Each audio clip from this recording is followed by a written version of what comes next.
जैसे ये एविएशन में हुआ तो मैं मजाक में कहता था, अजय जी मेरे मित्र है, कि ऐसा जमाना आना चाहिए कि एयरपोर्ट के बाहर काले पीले कपड़े में लोग खड़े होना चाहिए। मुंबई जाना है, मेरा टिकट 3000, दूसरा बोल रहा 2500, तीसरा बोल रहा 2400, ताकि कंपटीशन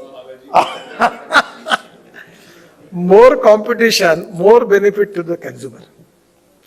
तो धीरे धीरे सब क्षेत्र में जितना भी हमारे यहाँ रोड में ऐसा ही हुआ।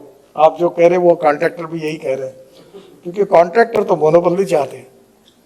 और मैंने अब निर्णय किया कि नहीं, मोनोपोली नहीं होगी।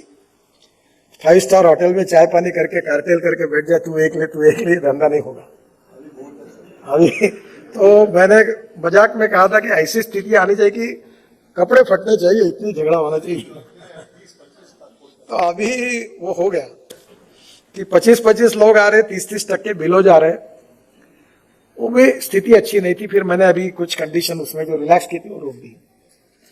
पर एक बात है कि कंपटीशन होनी चाहिए, कॉस्ट ऑफ कंस्ट्रक्शन अच्छी होनी चाहिए, कम होना चाहिए, और क्वालिटी ऑफ कंस्ट्रक्शन इंप्रूव होनी चाहिए।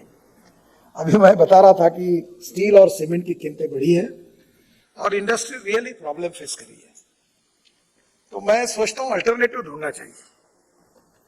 2-3 अल्टरनेटिव है, जिसमें और एक बात के लिए आप आगे जाइए, जैसे आपने टनल के इंटरेस्ट लिया था, वो है प्रीकास्ट। मैंने फाइल पर साइन कर दी है और हम चाहते कि प्रीकास्ट के लिए काफी इंकरेजमेंट करें, काफी पॉलिसी बनी है, आई है अभी प्रीकास्ट में मैंने रवि सिन्हा जी की अध्यक्षता में कमेटी को मलेशिया और सिंगापुर भेजा था।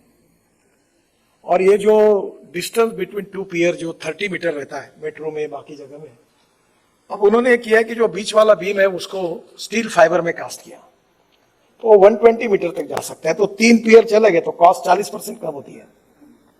तो ये मैं अभी पुणे गया था, तो मलेशियन टेक्नोलॉजी के साथ उन्होंने ये फैक्ट्री डाली है। तो फैक्ट्री में जब गया, इतनी क्वालिटी अच्छी थी उसकी कि मुझे इतनी खुशी हुई। उन्होंने कहा कि मैं 1 साल के लिए बुक हो गया। अब सब लोग उनसे ले रहे हैं। तो एक तो ये हर डिस्ट्रिक्ट में एक प्रीकास्ट की बड़ी फैक्ट्री खुले है और धीरे धीरे कंस्ट्रक्शन में प्रीकास्ट का उपयोग। अभी रेलवे के हमने स्कीम तैयार किया कि रेलवे के आरओबी हम बना रहे, 10,000 करोड़ का फर्स्ट फेज में हम लोग रेलवे के आरओबी बना रहे, सीआरएफ में स्टेट गवर्नमेंट को पैसा देकर। और मैंडेटरी जो 1 लाख पीसेस को रेलवे को बनाया, तो हम कह रहे कि एक ही डिस्ट्रिक्ट में 10-10, 15-15 का पैकेज खोलेंगे और पैटर्न डिजाइन बनाएंगे, 2 लेन रेलवे, 4 लेन रेलवे, 6 लेन रेलवे। तो वो प्रीकास्ट का हो जाएगा, तो कॉस्ट 30% कम हो जाएगी। तो मुझे लगता है कि एक तो प्रीकास्ट और ये स्टील फाइबर का यूज कर, ये भी एक बहुत बड़ा फायदा है। ये मैं तो स्टील और सीमेंट का कोई विरोधी नहीं हूं, पर ये जमीन पर उसी समय चलेंगे जब इनके लिए अल्टरनेटिव पैदा होंगे। नहीं तो जो मार्केट में वर्ल्ड में कीमतें बढ़ेगी, यहाँ बढ़ेगी, और अभी तो दुगनी कॉस्ट हो गई है। कॉन्ट्रैक्टर ने काम ले लिया है। मैं एक्सपर्ट नहीं हूं, पर ये मुझे लगता है ये कॉस्ट कम हो सकती है ब्रिजेस की। मुझे ये सर्बानंद सोनोवाल जो चीफ मिनिस्टर थे उस समय, आसाम के, उनके कॉन्स्टिट्यूशन में प्रचार के लिए गया था, तो वो मेरे पीछे पड़े कि यहाँ माजोली करके आइलैंड है ब्रह्मपुत्र में, बोले आप ब्रिज डिक्लेयर कर दो। मैं बोला कुछ मालूम नहीं, कुछ नहीं, ये आग्रह कर रहा। बोले मैं चीफ मिनिस्टर थे, बोले मैं चुनाव में तो जीतूंगा नहीं, आप कुछ भी करो। मैं जब हेलीकॉप्टर में बैठा था तो सोच रहा था, जाते जाते उन्होंने मेरा हाथ ही पकड़ लिया, बोले आप नहीं करोगे तो मुझे मुश्किल होगा। तो मैंने डिक्लेयर कर दिया। मुझे लगा 500-700 करोड़ का होगा। वापस आया तो डीजे ने बताया कि 6,000 करोड़ का ब्रिज है। तो मुझे लगा क्या करना, तो मैं बोला ये टेक्नोलॉजी बदलो, ये करो वो करो। तो बाद में जब टेंडर हुआ, यूपी ब्रिज ने दिया, अभी हमने काफी चेंजेस किए, तो वो 650 करोड़ में हुआ। तो ये टेक्नोलॉजी का उपयोग करने से और नए नए इनोवेशंस का उपयोग करने से कॉस्ट कम हो सकती है। तो टनलिंग में आप कॉस्ट भी कम करिए, क्वालिटी भी अच्छी बननी चाहिए, और निश्चित रूप से उसका फायदा होगा। कुछ चैलेंजेस है, जैसे high altitude, extreme weather conditions, no cover. अभी वो जो हमारा पिथौरागढ़ से मानस सरोवर का रोड बन रहा है, वह -6 डिग्री टेम्परेचर है, काम करना बहुत कठिन है। अभी हेलीकॉप्टर से मशीन लेके गए वहां, तो वो 90% हुआ है, पर काम करने में बहुत कठिनाई आ रही। और मुझे लगता है कि हमारे लोग काम भी कर रहे हैं। तो आने वाले समय में चैलेंजेस है, वहाँ फॉरेस्ट है, नैरो रोड्स है, काफ़ी बातें। और इसमें काम करना अभी है बद्रीनाथ, केदारनाथ, गंगोत्री में काम काफी अच्छा हुआ है। तो हमारे लोग काम करने में कॉम्पिटेंट हैं, पर वर्ल्ड की successful practices, new technology, innovation, research, और हम लोग इसका उपयोग करें। कहीं प्रूवन टेक्नोलॉजी होगी तो उसमें रिस्क नहीं है, पर सिस्टम के लोग उसको अलाउ करने के लिए स्वाभाविक रूप से उनको भी समस्या होती है कि कल कुछ अगर गड़बड़ होती है तो लोग तुरंत चिल्लाते हैं, मीडिया फोटो छापती है, क्रैक आ गई, ये आ गई। अभी मैंने बाम्बू का क्रैश बैरियर बना, तो मैं 2 साल से उस पर काम कर रहा था। अभी कल वो इंदौर के इंस्टीट्यूट ने भी उसको अप्रूवल दे दिया। अब मैं थोड़ा सा स्वदेशी थिंकिंग का हूँ, और स्टील वालों के बारे में मेरे मन में अभी बहुत प्रेम है।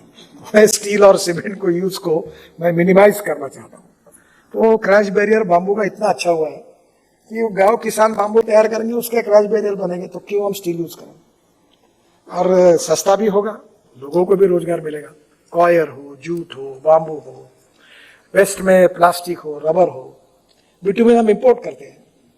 और रोड में भी क्वालिटी, अभी मैंने 2 चीजें अच्छी देखी।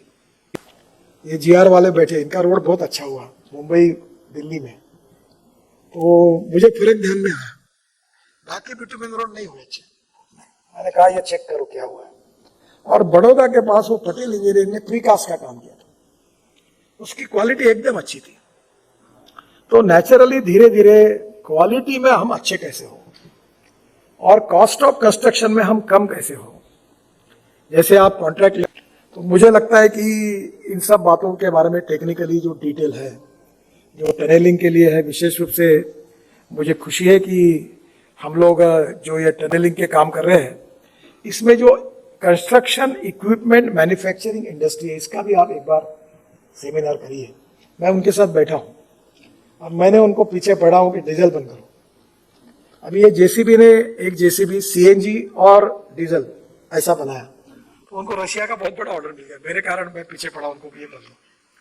तो अब डीजल के बजाय मिथेनॉल, एलएनजी, सीएनजी, इलेक्ट्रिक और इथेनॉल, इसका उपयोग करने के लिए मैं पीछे। अभी हमारे जितने आईटी टावर है टेलीकम्युनिकेशन के, 10,000 करोड़ लीटर डीजल यूज करते हैं। कितना पोल्यूशन होता है। अगर वही इथेनॉल की किट लगाई, मैंने काफी किर्लोस्कर सब कंपनियों से बात की, अभी मैं आईटी मिनिस्टर के साथ मीटिंग करने वाला हूँ कि उसको आप इथेनॉल में कन्वर्ट करिए तो किसानों को फायदा होगा। अब तो sugar surplus, corn surplus, wheat surplus, rice surplus, कोई कमाई नहीं होती किसानों की। तो किसान अन्नदाता के साथ ऊर्जादाता बनेंगे तो उनका भी भला होगा। तो स्वाभाविक रूप से हमारे देश का जो स्वदेशी का थिंकिंग है, without compromise with the quality, हम इसको काफी बदलाव कर सकते हैं। तो ये कंस्ट्रक्शन इक्विपमेंट की जो मशीनरी की जो इंडस्ट्री है, उनकी टेक्नोलॉजी में काफी चेंजेस हो रहे हैं। अभी फ्लेक्स इंजन आ गया। अभी मुझे पता है, मेरे पास ग्रीन हाइड्रोजन पर चलने वाली कार है। अब भाई इतनी सुंदर कार है कि इतना कंफर्ट है, कुछ आवाज नहीं होता, कुछ नहीं होता। अब green hydrogen is the future. अब धीरे धीरे हम लोग आत्मनिर्भर भारत अगर बनना है तो इंपोर्ट को कम करना होगा और एक्सपोर्ट को बढ़ाना होगा। और इसलिए अभी जो Indian construction equipment manufacturing industry, उसका साइज 50,000 करोड़ का है।